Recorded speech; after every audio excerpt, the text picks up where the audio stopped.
Hello, everybody. Good evening. I hope everyone is having a wonderful Wednesday. Today is Welcome to Wellness Wednesday. I hope everybody can hear me, everybody can see me. Do me a favor if you are watching and just say hi in the comments. Let me know that you're here. Let me know that you're watching. Um, so, welcome back. I am Jordana Rothschild, a preventive medicine physician and founder of Alpine Health, where we do whatever we can do and whatever it takes to get you not just free of disease, but feeling amazing. And right now, I want to talk about exercise. I've had exercise on my mind a lot lately. I think mostly because it's fall and I tend to struggle with exercise, or I used to struggle with staying active in the fall. It's very natural, I think, for a lot of us to be really, really active in the summer. During the summer, it's really, it's nice outside. The days are really long. It it lends itself to just a lot of outdoor physical activity. We go bike riding, we go swimming, we go to the beach, we go running, walking, whatever it is. And then fall comes and the days start to get a little bit shorter. And I know if y'all are in the Northeast right now, these last couple of days, the weather has been kind of warm and muggy and gloomy and rainy and kind of sticky and just overall a little bit icky.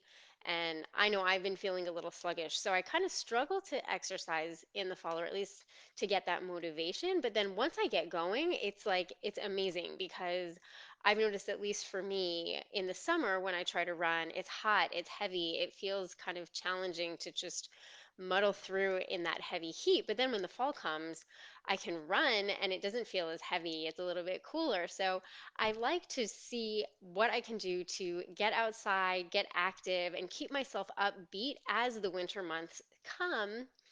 And that way it keeps me in a much better mood over the fall, and then especially as the winter months come. So I want to just take a step back and actually tell you a little bit of a story, a little bit of a personal background for me, and one of the things that got me really interested in medicine and in the health effects of medicine. So, like many people, I have two grandpas. I had two grandpas. Unfortunately, neither is with us anymore. But one of my grandfathers, I actually never met. He passed away before I was born. He died very young at the age of 52 of a heart attack, despite the fact that he was actually a farmer. He was very active, he had a very physical job, but he unfortunately passed away very young. And then I had another grandpa who lived to the age of just shy of 99 years old, and he was super active. But here's the thing, he was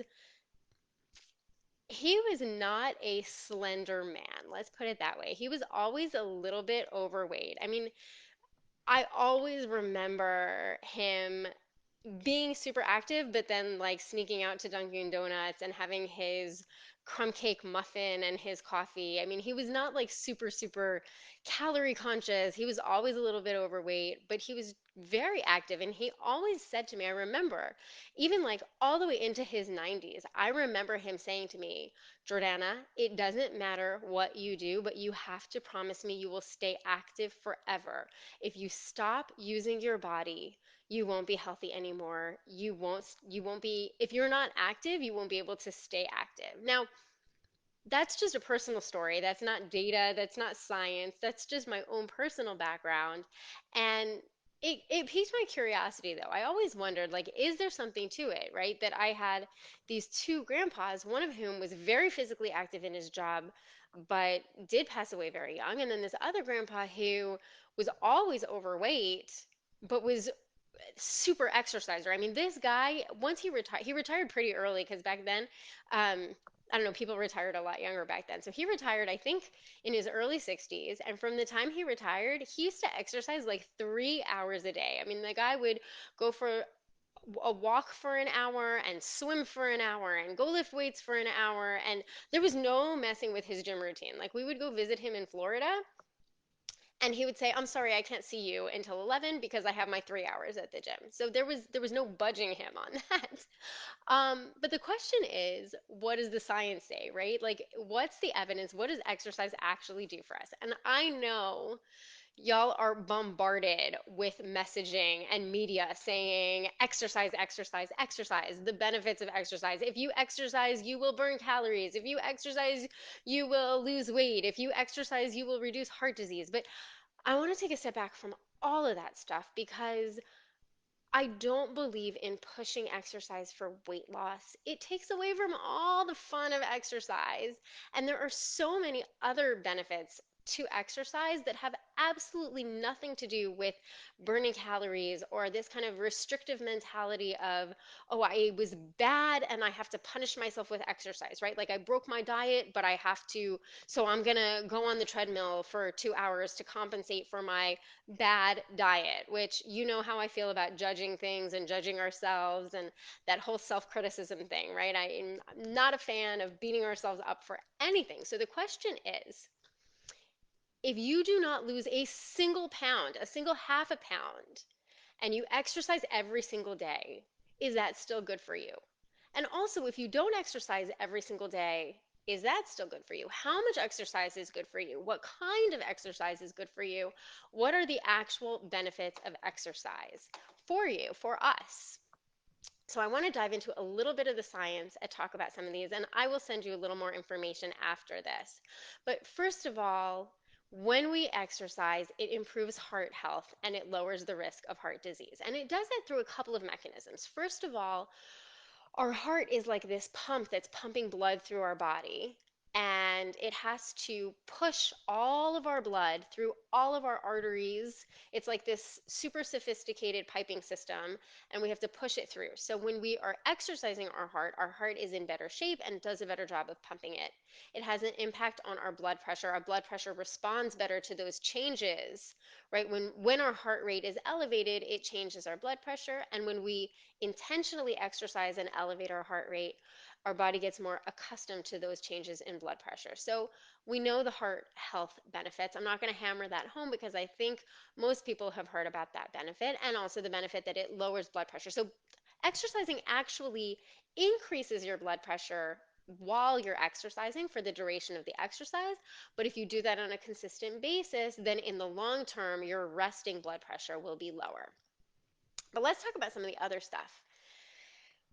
It improves your mood. So, how many, I mean, you can type this in the comments, but how many of you have ever been really, really sedentary and not exercising, and then you feel kind of blah and depressed and down, right? And then you have no motivation to exercise, so you don't, and then you continue to feel blah and depressed and down.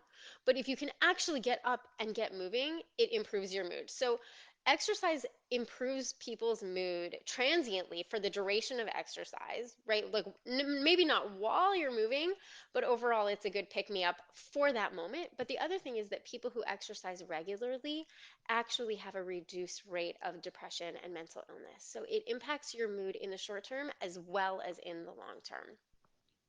It improves sleep quality. People who exercise sleep better. And here's the interesting part. So there have been a lot of studies looking at the effect of exercise on sleep, and it seems that the older we get, the more powerful that relationship is. So the relationship between exercise and sleep in children and adolescents is really minimal. It's not going to make a difference on their sleep. As we get to be young adults, there's like maybe some of the studies show there's a benefit, some of the studies show there's not a benefit. But once we hit middle age, there is a really big benefit to exercise in terms of helping us sleep better. And then, especially the older we get, the more of an impact it has on sleep.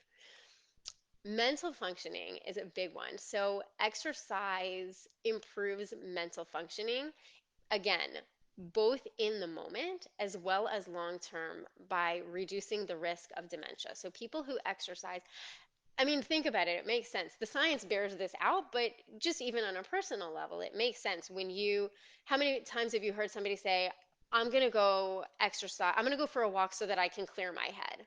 right? It works. When you go for a walk, it does help you clear your head. When you go for a run, it helps you clear your head.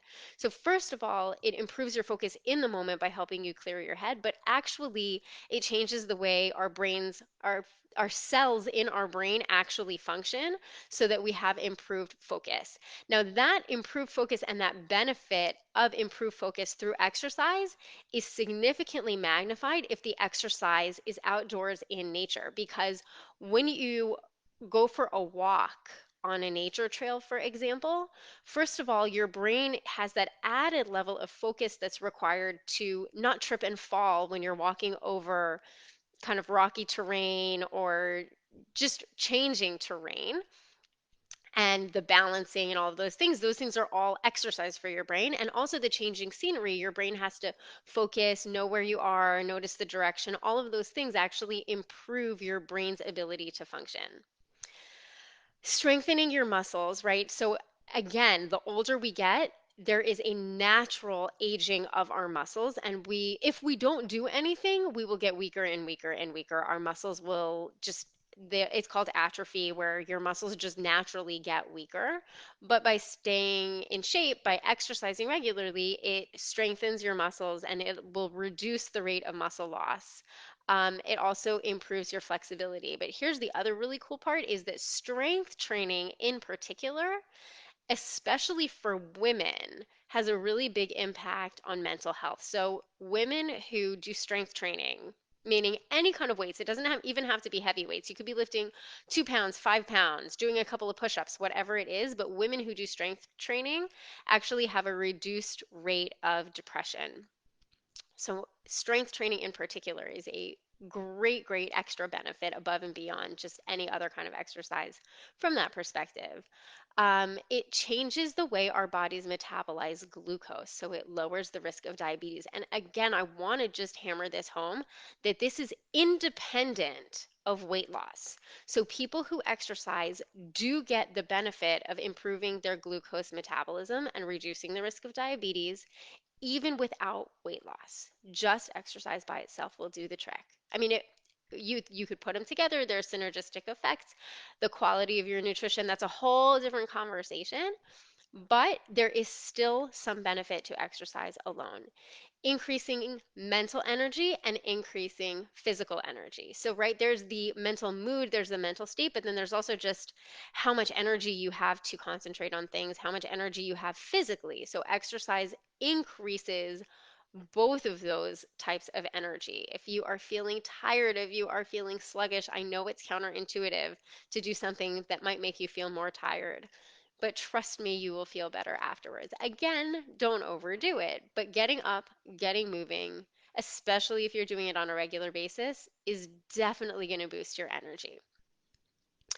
Let's talk about hormones. So, exercise, we talk about having that exercise high, the running high, the endorphin rush, right? People talk about that a little bit. So, if you've been following me for a little while, you know that I love understanding how the brain works and I love talking about neurotransmitters, which are the chemicals that are released by one cell in our brain to transmit a message to either another cell in our brain or to a cell in our body. So those are called neurotransmitters, right? Those chemical signals that are the communicators between cells in our brains. So some of those neurotransmitters, one of them is called serotonin, another is called dopamine, and another is called norepinephrine.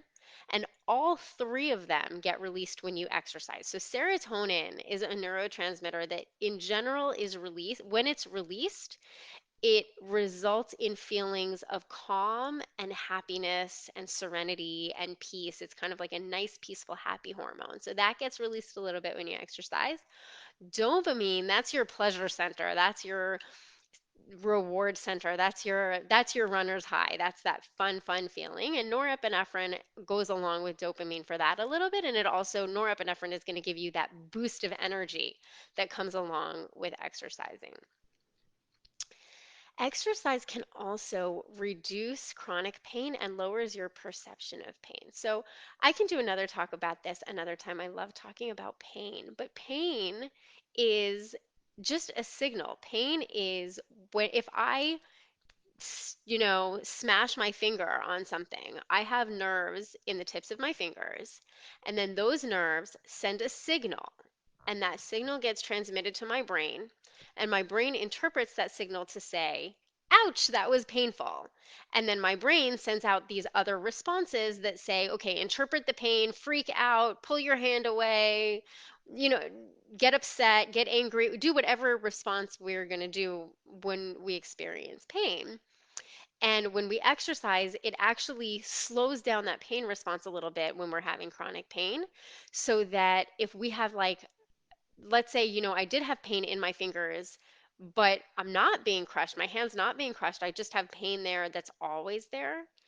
Exercising can reduce that perception of pain because we just are better able to cope with those sensations, and it improves the signaling so that we don't interpret it as being quite as painful. Osteoporosis is a big one. Osteoporosis is a disease where we lose some of the minerals in our bones. Our bones actually become weaker as we age, very often with osteoporosis. And if they get weak enough, then they can really, really become brittle and easy to fracture. And that's why there's such a high risk of hip fracture and break, any kind of like large bone fracture. Most of the time, if I just fall, I'm not going to break a bone. But if I have very brittle bones, then I can fracture one of those bones, and that can be really dangerous and very difficult to recover from. So exercise can reduce your risk of osteoporosis. And the other thing that exercise does is sometimes, depending on what type of exercise you do, it gives you a great opportunity for social connection. You can call a friend and say, hey, let's go for a walk together. Or you can meet people at the gym. You can meet people at a yoga class, a dance class, a Zumba class, whatever it is, a running club, a hiking club. So it can be a very social experience. And, you know, that's another thing that I could talk about forever and ever is the health benefits of social connection, but it also is just, fun and nice to connect with people.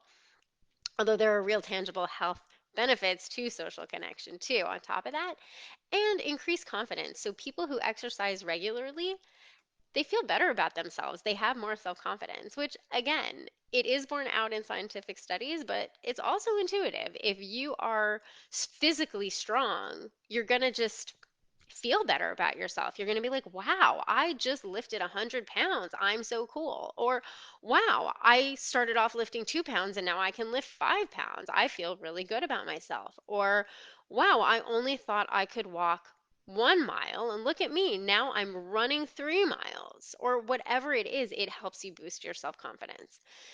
So, having nothing to do with burning calories, having nothing to do with weight loss, there are so many benefits of exercise. And here's the other thing, and I can send you this article as well.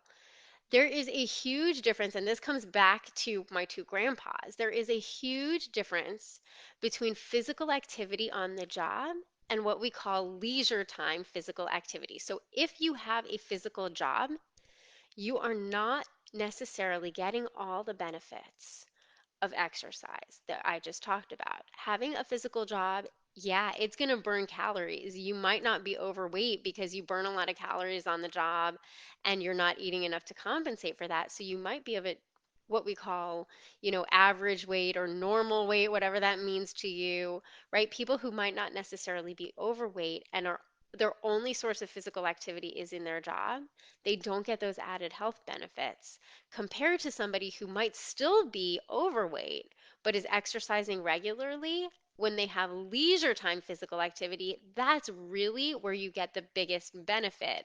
People who exercise, and again, even though the science shows this, it's also intuitive. It makes sense, right? If there's a benefit to exercise and that benefit is a boost to mental health or a boost to energy or a reduction of stress, that you're not going to get that benefit by having a really physical job where you're lifting things all day, because that's not a stress buster and that's not fun, right? But when you do fun physical activity, that makes all the difference. So, my challenge to you is find a way to stand up Get outside, go somewhere pretty, get moving, and do something that brings you joy. Use your body in a way that brings you joy. Move your body in a way that brings you joy. If you want to join us, we are combining forces with Mindful Marathon for a virtual 5K. It's going to be really, really relaxed. You can walk it, you can run it, you can do it on your own time. All you have to do is submit your timestamp anytime the week of November 14th, and that counts as participating in the virtual 5K. If you are local on Long Island and you want to walk or run with me, I will be doing it on November 14th at 8 o'clock in the morning. I think I'm going to do it at 7:30 in the morning. I'll send more information about that to people who sign up. But we're going to be running on the Greenbelt Trail early Sunday morning on November 14th. And if you want to sign up for that, we have an Alpine exclusive discount code where we're also going to get a lot of extra perks, extra training videos, extra coaching videos from Coach Michelle if you sign up through us. But that link is only going to be active until Friday. So you have 2 more days to sign up for our 5K if that's something that you want to do. So if you have any trouble um, with the link or anything like that, shoot me a message and I'll make sure that you have everything you need to get registered for the 5K, or drop a comment. If you want to just type the word run, if you're feeling lazy, type the word run in the comments and I'll make sure to send you the link so that you can get set up to do the fun, relaxed, chill virtual 5K with us the week of November 14th. And that is all. So go outside, play, have fun, and have a great evening tonight and a wonderful day tomorrow with a lot of physical activity, I'm hoping. Good night.